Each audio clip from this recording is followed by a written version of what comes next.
Good evening all of you. स्वागत है आप सभी का हमारे YouTube channel zone of life science में। तो अपन ने जो हरियाणा और यूपी के असिस्टेंट प्रोफेसर से लिए जो एमसीक्यू सेशन स्टार्ट कर रखा है, तो उसके अपन ने 3 वीडियो अपलोड कर दिया ऑलरेडी। तो आज का अपना जो चौथा सेक्शन है वो अपन अपलोड करेंगे। तो अपन इसमें 20 to 25 important question upon solve करते हैं। तो जिन्होंने पहले वाले वीडियो नहीं देखे वो आप प्लेलिस्ट में जाके एक बार उनको देख सकते हो। अपन ने प्लेलिस्ट बना रखी है एसपीएससी और यूपीएससी के नाम से, जहाँ पे आपके क्वेश्चन अपन अपलोड करते हैं। अभी तक अपन ने 65 क्वेश्चन सॉल्व कर लिए। आज का अपना क्वेश्चन है denaturation temperature in PCR in degree Celsius. ठीक है, तो आपकी जो पीसीआर है उसकी 3 जो कॉमन प्रोसेस होती है। एक तो डीनेचुरेशन, इसके अलावा फिर आप एनीलिंग, एंड जो लास्ट वन है वो आपकी इलोंगेशन। ठीक है, जिसमें आपका डीएनए का फॉर्मेशन होगा। तो डीनेचुरेशन का टेम्परेचर होता है वो 93 to 95 डिग्री सेल्सियस। अनिलिंग का होगा आपके 54 to 60 डिग्री सेल्सियस। और इलोंगेशन है इसका होगा आपके 78 72 to 80 डिग्री। ठीक है, तो यहाँ पे पूछा है कि आपके अनिलिंग का टेम्परेचर कितना होगा। तो अनिलिंग के लिए होगा आपका 95। ठीक है, डीनेचुरेशन में कितना हो गया 95, और एनिलिंग के लिए 54 to 60 एंड इलोंगेशन के लिए 70 to 80 डिग्री। 67 है, in which DNA sequencing dideoxy nucleotide triphosphate are used in chain terminators. Sorry. तो अपन जो डीएनए सीक्वेंसिंग पढ़ते हैं उनमें कॉमनली जो आपके मेथड आते हैं, एक तो आता है आपके सेंगर मेथड, एक आता है आपकी मैक्सिम गिलबर्ट। इनके अलावा और भी है, जैसे होल जीन सीक्वेंसिंग है, पायरो सीक्वेंसिंग है, लेकिन जो कॉमन है आपके वो ये दो ही हैं। एक तो सेंगर मेथड है और एक मैक्सिम गिलबर्ट। सेंगर के अंदर क्या होता है, ये आपका एंजाइमेटिक मेथड है, और इसके अंदर जो आपके डीटीएनटीपी हैं, ठीक है, डीटीएनटीपी है, जैसे जो आपके डाई डिऑक्सी न्यूक्लियोटाइड ट्राइफॉस्फेट है, सॉरी। तो 4 टाइप के होते हैं आपके, डीडीएटीपी, डीडीसीटीपी। तो ये चारों जो डीडीएनटीपी है ये काम करते हैं आपके चेन टर्मिनेटर का डीएनए सीक्वेंसिंग के लिए। और मैक्सिम गिलबर्ट ये आपका केमिकल मेथड, इसमें जो 4 टाइप के केमिकल वो आपके काम आते हैं सीक्वेंसिंग के लिए, जैसे आपका डीएमएस है, हाइड्राजिन है, ठीक है, और इसके अलावा फॉर्मिक एसिड है, और हाइड्रोजन प्लस NaCl है, जो कि आपके कोई ए पे काम करेगा, कोई सी पे काम करेगा, जो अलग अलग आपके जो सीक्वेंस है उस पे काम करने के लिए। तो आपकी मैक्सिम गिलबर्ट है और एक सेंगर मेथड है। तो सेंगर मेथड के अंदर जो डीटीएनटीपी है वो काम आते हैं चेन टर्मिनेटर। ठीक है, तो सेंगर मेथड से आप याद रखो कि चेन टर्मिनेटर मेथड किसमें है, सेंगर मेथड के अंदर। तो ये हो गया आपका सेंगर सीक्वेंसिंग। कैसे होगा, डीटीएनटीपी यहाँ पे किस काम आएंगे, वो आएंगे आपके चेन टर्मिनेटर काम। 67 का राइट आंसर ऑप्शन नंबर है। 68 की बात करें, विच DNA sequencing is chemical based. अभी अपन ने ऊपर डिस्कस किया था कि जो आपका मैक्सिम गिलबर्ट है ये आपका किस पे बेस्ड है, केमिकल बेस्ड। ठीक है, तो जो 4 टाइप के आपके केमिकल समझ में काम आते हैं, जो अलग अलग बेस पे काम करते हैं, जैसे आपका डीएमएस जी पे करेगा, हाइड्रोजन है वो आपके ए डी पे करेगा। ठीक है, तो केमिकल बेस्ड कौन सा हो गया, मैक्सिम गिलबर्ट। एग्जाम में जो क्वेश्चन आता है वो यही आता है कि एक तो ऐसे बताओ कि एंजाइमेटिक कौन सा है। तो एंजाइमेटिक आपके सेंगर मेथड। ठीक है, और जो आपका केमिकल बेस्ड है वो आपके मैक्सिम गिलबर्ट, ये आपको ध्यान रखना है।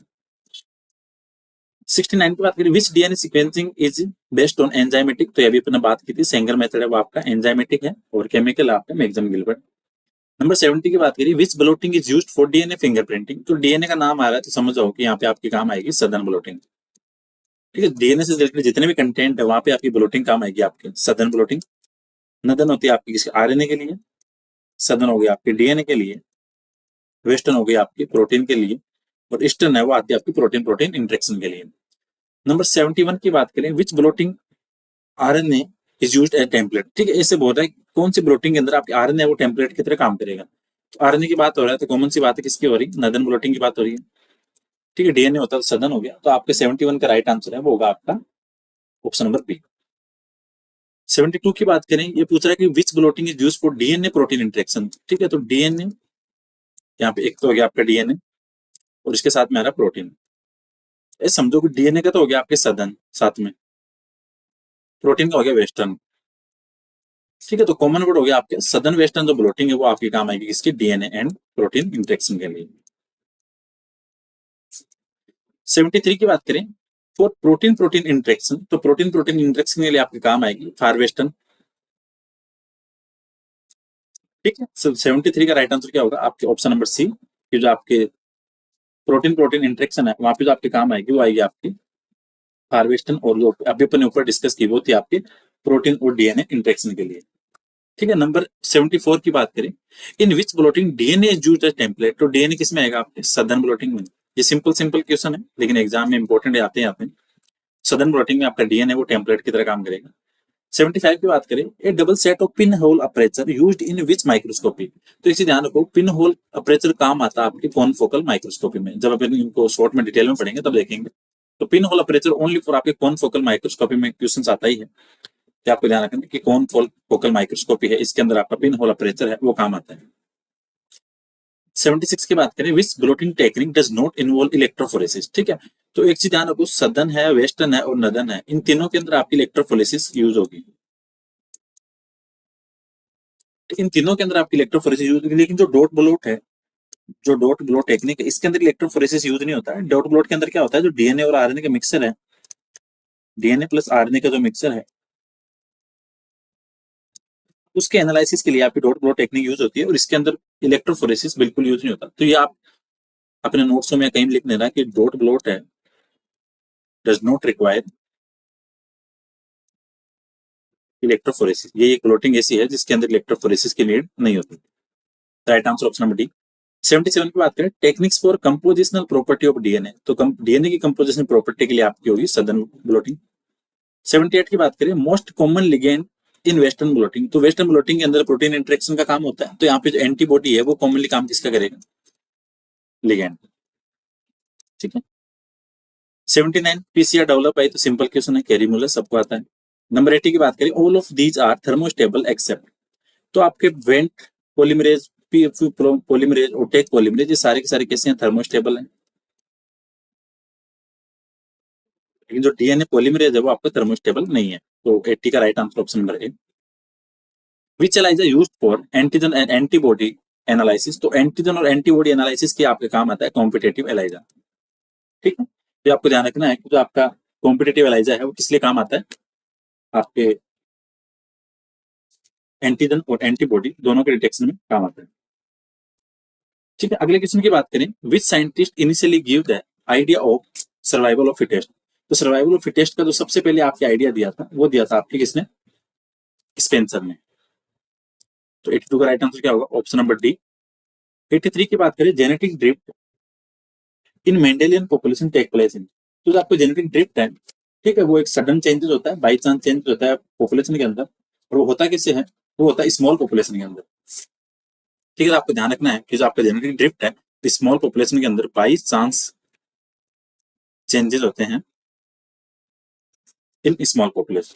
ठीक है, तो आपको ध्यान रखना है कि जो स्मॉल पॉपुलेशन के अंदर जो बाई चांस चेंजेस आते हैं उनको क्या बोलते हैं, आपका जेनेटिक ड्रिफ्ट।